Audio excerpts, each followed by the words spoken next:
call for candor on your teams more often. What I mean by candor, remember the other interpersonal risk, speaking up because you disagree.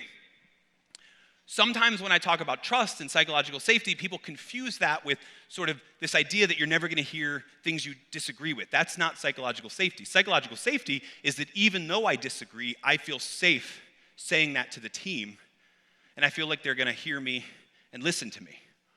Now, some of us do this. Some teams do this well, but other teams, I feel like we think that we ask for disagreeing opinions. We think we're calling for candor enough. Like we open the door a teeny bit, but not really. And here's what I mean. Like, have you ever gotten one of those emails, right, that says, it's big thesis statement, it's text on text on text, it's pages long, you sprained your finger scrolling through the whole thing, right? And then at the very bottom it says, thoughts, ?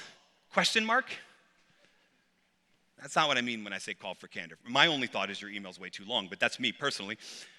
But that's not really a true invitation to like a robust discussion about what we agree and disagree on. That's not what I mean. Or other times will be, you ever had this happen to you? Where at the end of a meeting, there's a minute left before our next meeting, and somebody flashes out, whoever's running the meeting just goes, okay, well, before we wrap up, any questions, concerns, clarifications?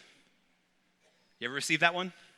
Questions, concerns, clarifications? I love that one, right? Because it rolls off the tongue, and everybody knows we don't actually mean it, because it's so simple to say. Questions, concerns, clarification. It's like when you're at a wedding and you're getting towards the end and the officiant does that thing where they say, okay, now if anyone has any reason why these two should not be wed, speak now or forever hold your questions, concerns, clarifications.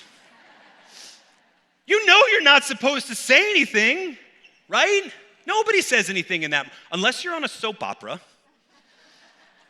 and you've been dead for 2 seasons, nobody says anything. That's not what I mean. What I mean is, like, what if we took it on ourselves? What if we took it on ourselves to have more candor? What if instead of, hey, anyone have any questions, we said things like, hey, before we wrap up, it sounds like we're headed towards consensus.